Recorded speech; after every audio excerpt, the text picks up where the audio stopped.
Recording in trouble. Hey, welcome back to the podcast. Or if you're joining us on YouTube, it is lovely to see you. Hey, so I really wanted to do this episode on how one of my clients created $1.2 million in sales in just 1 hour of us having a conversation and doing some coaching. Now, I know it sounds really salesy that we lead in with the, oh, look at all the money people make. But the truth is, when you combine the neuroscience coaching that I do with the sales strategies, absolutely these results are possible. Now, if you're a small business owner, of course, creating 1.2 million in 1 hour, it might be slightly out of your reach. The client that I'm going to tell you this story about was running a multi-million-dollar business. But the power of reflection and the power of coaching is exactly the same. So here's how it came about. My client, I remember walking into the office and I could see that he was visibly stressed. I could tell that something just wasn't right. And bless him for keeping our appointment and not canceling. Usually when people are really stressed and when things go down, and I hadn't done a lot of work with him in the past, we'd probably only done about 4 or 5 sessions. So I was impressed that he actually held the appointment. Most people want to just jump out of it. But once you start working with me, my clients, I had a client literally today and she said, oh, I was so stressed. I really needed this. I was so overwhelmed. I really needed to see you. So once you know the power of it, you know how valuable it is to be able to sit down and do the reflection. But I could see that he was visibly stressed. And so we started talking and I just, kind of said to him, I ditched the script was probably the first thing. As a coach, I like to follow a particular format, but I think that as coaches, we also have to recognize when you have to ditch the script and you've got to be able to lean in and to listen to and have the emotional intelligence to be able to recognize when someone's not doing well. So I really only had to ask him the one question, how are you doing? And with that was opened the can of worms. And so what had happened is there was a huge contract that had fallen through in the business. And there were a lot of people relying on that contract coming through.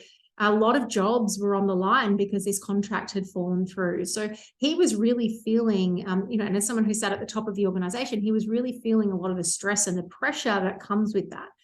Now, here's what I can tell you when you feel stress and pressure is that your brain doesn't work properly. The limbic brain takes over. The limbic brain is the emotional part of our brain. It takes over and it stops our prefrontal cortex, or that high-level thinking. It stops it from functioning altogether.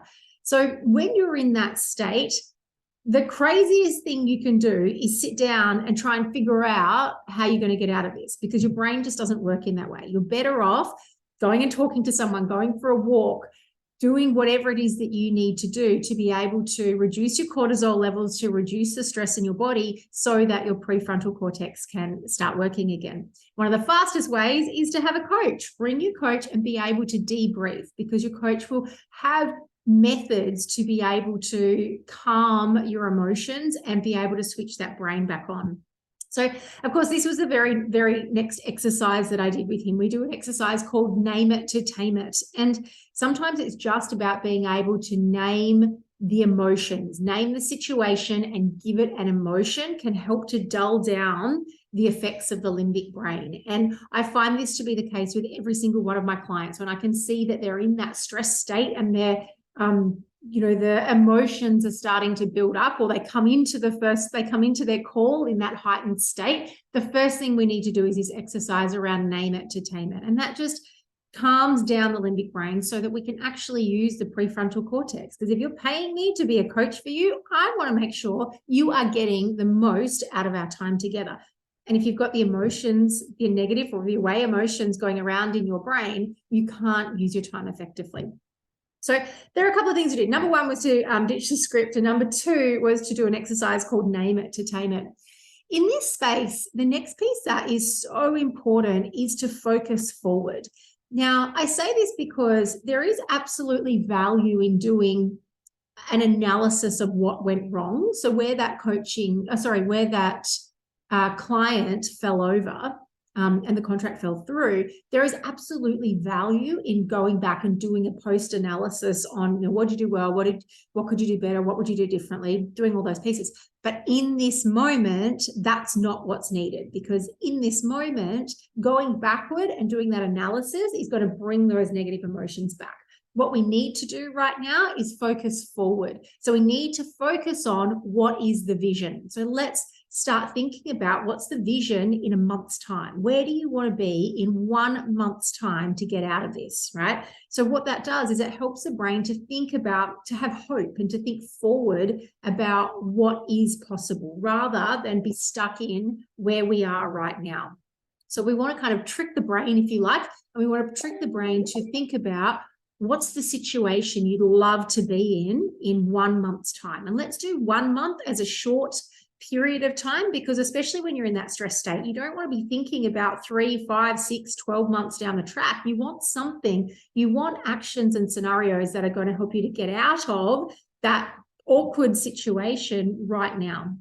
So for us, it was really about focusing on where do you want to be in 1 month's time? And in that piece, I really get people to ground into, and I encourage you to do this if you're ever in that stress state, really ground into where you want to be in a month's time and dig into it. Think about what will look different, what will sound different, what will feel different in a month's time when you've achieved whatever it is that you want to achieve. So in that vision space, really make sure that you're grounding into what that's going to be like. And it's something that if you follow, ideas around visualization, it's something that you should be trying to visualize every single day. And they say, I think it was in Think and Grow Rich, he speaks about the importance of really visualizing our goals every morning and every night, really thinking about them, talking about them, saying them. It's the same thing with your short-term goals, is that especially if you're in a stress space and you need to figure out how to get out of it, the more visualization you can do about where you want to be is that you can trick your brain and we can get out of that space. So we want to get away from the away emotions or the negative emotions, and we want to move toward the toward emotions or the positive emotions. And the reason for that is that it helps your brain to switch back on so we can actually use it. So that was a huge big piece, was really starting to visualize what is life going to look like in a month's time? What is the outcome that we want in a month's time? And that was a huge piece for him, because it was really about, you know what, the vision here is that I need to have another X number of $1 million clients coming on board. And in a month's time, we're going to have those clients on board. We will have the conversations throughout the month. And he could really start to unlock and start to think about how to have these conversations. He was already, and this is the power of coaching, he was already starting to have aha moments about how those conversations were even going to happen and where they were coming from. So in his mind, he's already thinking, right, I'm going to do this and I'm going to do this and this, and I put this together and I put this together and I put this one together. And this is really the power of that reflection, of stopping to reflect and thinking forward about where you want to be in a month's time. The next piece that's really important, once we've got that vision set and we know where we want to be and we've thought about what that ideal outcome is, it's then to chunk it right down. So one of the exercises that I love to do is to get you to think about what are the strategies, how are we actually going to get there? And I don't mean the nitty gritty, the everyday actions, we'll talk about those, but this is the high level, these are the high level tasks that you need to do to get to this goal. And I often explain it to my clients. It's kind of like, the vision is standing at the top of the mountain. You're standing at the top of the mountain. You're so excited because everything you put in place has come to fruition in a month's time. And as you look down the mountain, you're going to see these big boulders. And those big boulders are what I would call the strategies. We've got to get over those strategies in order to get to the top of the mountain. Now, underneath those big boulders are all the pebbles and the rocks. And they're the actions. They're the little things that you need to do every day to get over the boulder, to get to the top of the mountain. So right now, what we want to do to chunk it down is think of those high-level strategies. So what are 5 or 6 different elements that you might need to do or accomplish in order to achieve your goal? And whatever your goal might be, it might be your first $10,000 months, it might be your $1 million month, whatever it might be, but you want to start to really chunk it down so you can get clear on what needs to happen between now and when you want to achieve that goal. So this was a really powerful piece because he was then able to start strategizing. And instead of his brain being in this, oh my gosh, what are we going to do? His brain was now in this, oh my goodness, we can figure this out. Right, we've got these people over here and they've got connections over here. So I can speak to these guys and I can put these guys together in a particular team so they can go out and talk to a whole lot of other clients. And then we can do this and we can do that. So by the end of it, he actually had about 10 high-level strategies that he wanted to get through in order to reach his goal in a month's time.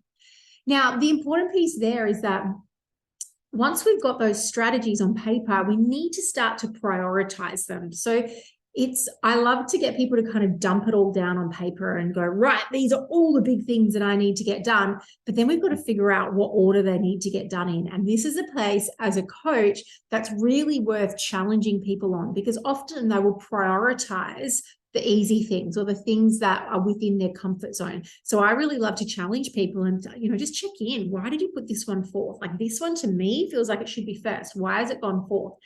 And then there's often some thinking there around, I'm not clear on how to do it or whatever it might be. So then we get to go in a whole nother tangent of, right, what do you need to understand or what do you need to make clear in order to make this your top priority? Because that's what's going to move the needle, right? This is the power of coaching, the power of neuroscience, is that once you can figure out where are those blocks or start to see the patterns, then we can start to address them. Really powerful. So prioritizing those strategies, super important. And then all we have to do, it's easy from there. All we have to do is start from the top and go down the list. All right. So your strategy number one, what are the actions that you need to do? Literally tomorrow or this afternoon when we finish, what are the actions that you need to go away and do in order to hit that strategy? Move on to the next strategy. What are the actions that you need to do to bring that to life, to make sure that absolutely gets done next week, this week, figuring out your timelines. So one of the things with the actions also is really getting people to start to think about what are the timelines around them, because sometimes those tasks that, especially if I come back to the beginning where I said, when we start prioritizing, we can put the tasks that fall within our comfort zone at the top of the list, and the things that fall outside of our comfort zone can be lower down the list. So if you can really figure out what it is that's stopping you from maybe getting those particular things done, then we can make sure those things are on our action list, right? So we're really starting to get that momentum on the action list to move everything forward so that we're getting over that, like we're doing each of the strategies, so we're getting toward the top of the mountain. All right.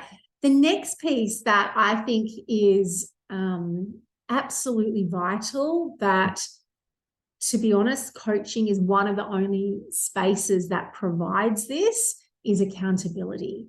And there is research out there to show, and I don't say this to sell to anyone, I say this because I know it for myself as well, but there is research to show that when you pay for coaching, you are far more likely to actually go and do those actions. And you think about it, it's exactly the same reason why you might get why you get better results when you've got a personal trainer versus when you're going to the gym on your own. You know what you should be doing, but it's that accountability of having someone checking in on you. How did you go? What worked? What didn't work? What do we need to do better next time?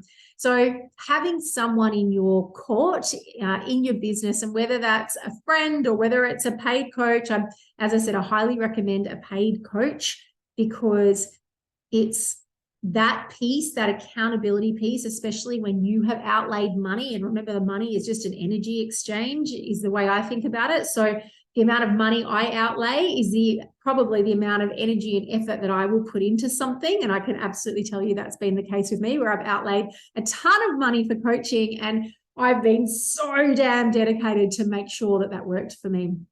So this was a really big piece for my client, was really having that accountability. And what was incredible, so amazing, I went back to see him a month later, and the smile on his face was next level. And he said to me, Julia, you've got to come in and have a look at this. Come and have a look at what I've created. And he had this whole PowerPoint presentation of everything that he'd created. He had this slide, not the slide decks, he had the spreadsheets all going. He knew exactly who was doing what. He'd pulled this entire team together. And he said to me, we've done 1.2 mil. I was like, oh my goodness, in only a month, from having this massive contract fall over, in 1 month of him being able to sit down and spend that hour really thinking out and planning what the future was going to be. In 1 month, he was able to pull it all together and get 1.2 million in sales. So I wanted to share that story with you, because I do think that the ups and downs of business are inevitable, no matter what line of business you're in. And if you can figure out what your strategies are to navigate those downtimes, so when you do have the higher levels of stress, door closing, when you do have the higher levels of stress or things that are happening in the business, it's figuring out what is going to be your strategy to get through it. And having a coach is such a great way to do that. Having someone that you can brainstorm with and you can stop and do the reflection of what you need to do moving forward. And sometimes you might be in the space that you're happy to do the post reflection. And I've done that with one of my coaches as well, where he said to me, right, what are the lessons that you needed to learn out of this? And we really dug into those lessons. So it depends on where you're at and what's appropriate at the time, but digging into the lessons, so important, but also being able to do that focus forward piece around, right, where do I actually want to be in a month's time and what needs to be different? What do I actually need to do with my strategies and my actions in order to achieve it? So I hope that this was useful for you guys. Let me know in the comments if this has been useful. I'd love for you to leave us a review. Remember, when you leave a review on a podcast, it helps other people to find you as well. I look forward to chatting to you soon. I'm Jules.